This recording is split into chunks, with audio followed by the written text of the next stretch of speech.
Welcome to NFL Nexus. I'm your host, and today we are embarking on a deep, cinematic explainer of a franchise that is currently standing on an absolute razor's edge.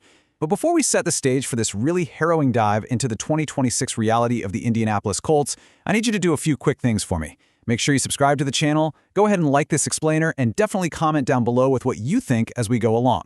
Also, please consider supporting the channel by becoming a member. Your support is exactly what allows us to keep bringing you these highly detailed, documentary-style breakdowns. All right, let's dive into this. Can a franchise survive, losing absolutely everything in a single afternoon? I want you to just sit with that question for a second. You know, in the National Football League, windows of opportunity open and close in the blink of an eye. We see it all the time. But for the Indianapolis Colts, it wasn't just a window closing.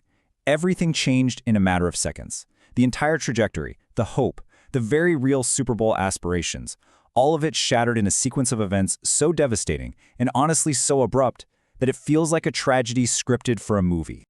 To truly understand the gravity of the fall, we have to methodically trace the summit they had just reached. Looking at this 2025 to 2026 season arc, it all kicked off in Week 1 with a massive, franchise-altering decision. Anthony Richardson Sr., their highly touted prospect, was actually benched. The starting job was handed straight to Daniel Jones. And what followed? Well, it was a completely unforeseen career resurgence. Jones didn't just manage the games. He was an absolute revelation out there. He was tearing opposing defenses apart with this surgical precision that literally no one saw coming. By Week 10, the Colts were sitting on a dominant 8-2 record.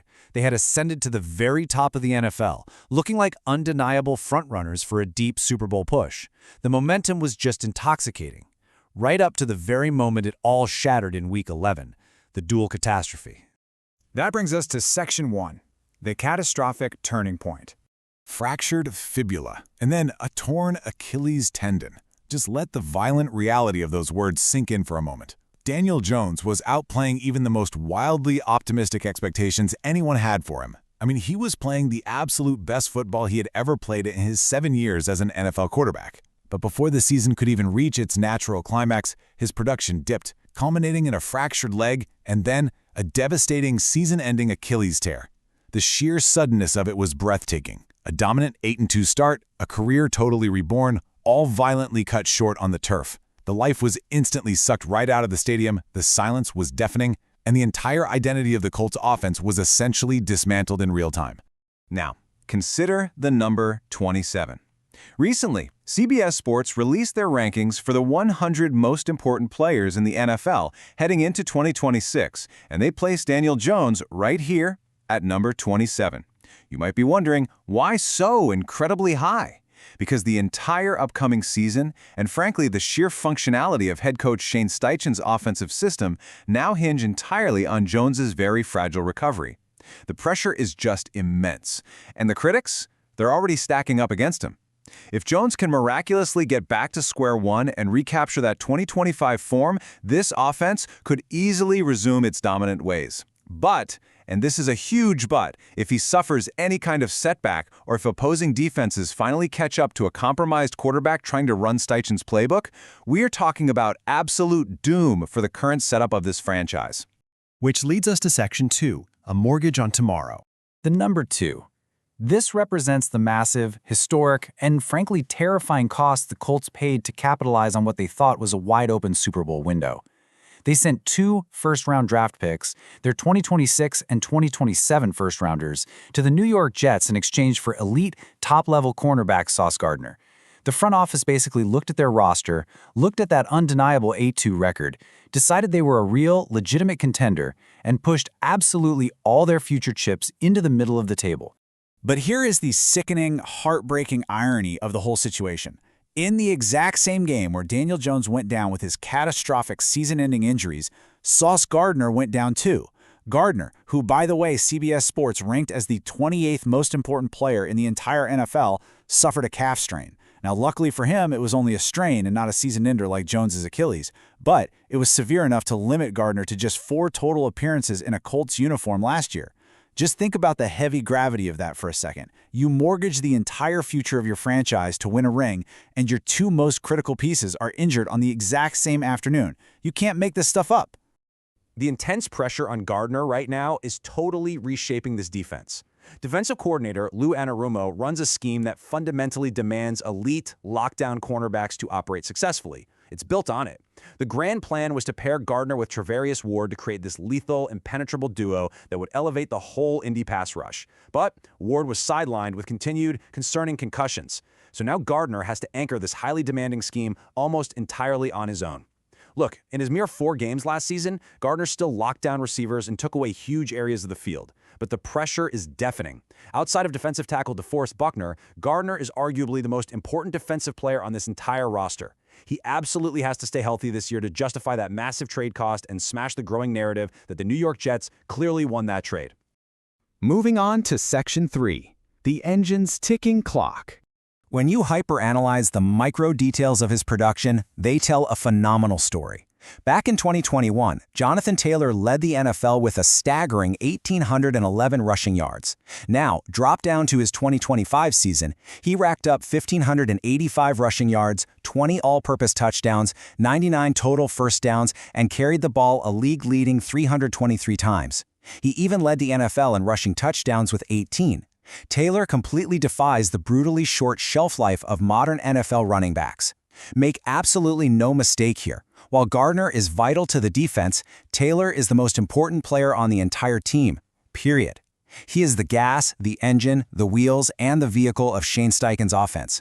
Without him back there constantly propelling the offense and setting up the receivers, everything becomes far, far easier for opposing defenses to predict. And that incredibly high value brings us to a very simple plea.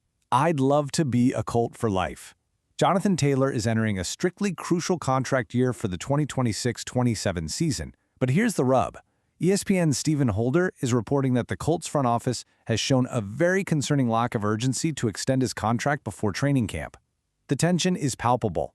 The front office's hesitation is threatening to turn his unresolved status into a massive looming distraction. And we've seen this movie before, right? When Taylor faced a similar scenario back in 2023, a communication breakdown led to a bitter, prolonged contract standoff that lasted 2 entire months. This franchise simply cannot afford another financial dispute that fractures the unity of their core offense. And this tension spills right over into the locker room culture. Don't chase the money.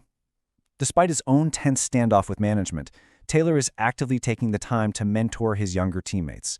Specifically, he's guiding young wide receiver Josh Downs, who is also entering the final year of his rookie deal. It's a high-pressure situation for Downs, especially when you consider his brother Caleb was just drafted in the first round by the Dallas Cowboys, which, ironically, is a team the Colts will host in 2026. Taylor explicitly warned Downs against overthinking the business side of the sport, basically telling him to play freely and not lose himself in the process. It is a remarkable display of leadership from a superstar who is currently just sitting around waiting on his own payday. So let's look at Section 4, the missing veteran piece. Because the depth chart is already taking hits. The team's leading pass catcher, Alec Pierce, underwent left ankle surgery in March. He is projected to sit out portions of training camp as he aggressively works his way through rehabilitation. This absence creates a temporary but very glaring void in the receiving corps. Right now, starting wideout Josh Downs and standout Pro Bowl tight end Tyler Warren are going to be forced to carry a really heavy load during the offseason program. The ripple effects of an injury like this are significant because once you look past those 2 guys, the depth remains highly, highly uncertain. But help might actually be on the horizon. According to an insider report from James Boyd, the Colts beat writer for The Athletic, as Pierce rehabs, the Colts may need to sign some veteran insurance. He writes, quote, Keenan Allen is someone to keep in mind. The 34-year-old previously played for Colts coach Shane Steichen. Boyd is floating this 13-year NFL veteran as the absolute perfect insurance policy for depleted receiving corps that is desperately in need of some stability.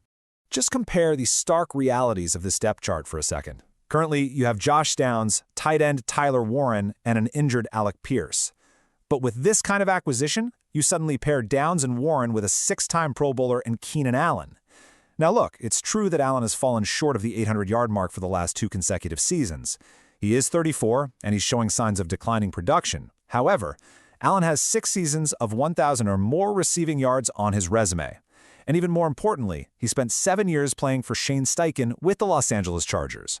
He knows the core terminology. He knows the concepts inside and out. He would be an instant schematic fit as a reliable WR3, providing immediate contributions and the kind of mentorship that younger options simply cannot match. It's a move that could legitimately unlock the offense's true potential while Pierce heals up. And finally, Section 5, Super Bowl or Bust. Here is the 2026 mandate. The crushing, suffocating pressure resting on this roster right now really comes down to three main things. First, Daniel Jones must miraculously recapture that 8-2 magic while playing on a surgically repaired Achilles. Second, Sauce Gardner absolutely must stay healthy, anchor an incredibly demanding defense, and completely validate those lost first-round draft picks sent to New York. And third, Jonathan Taylor's future must be secured immediately to keep that offensive engine running and avoid a total locker room collapse. I want you to picture a front office sweating profusely over a Jets trade that could become a historic, monumental blunder if they don't reach contention this season. The margin for error here is absolutely zero. The clock is ticking in Indianapolis, and time is running out. Everything they have built, everything they have sacrificed over the last year is going to be put to the ultimate test in 2026.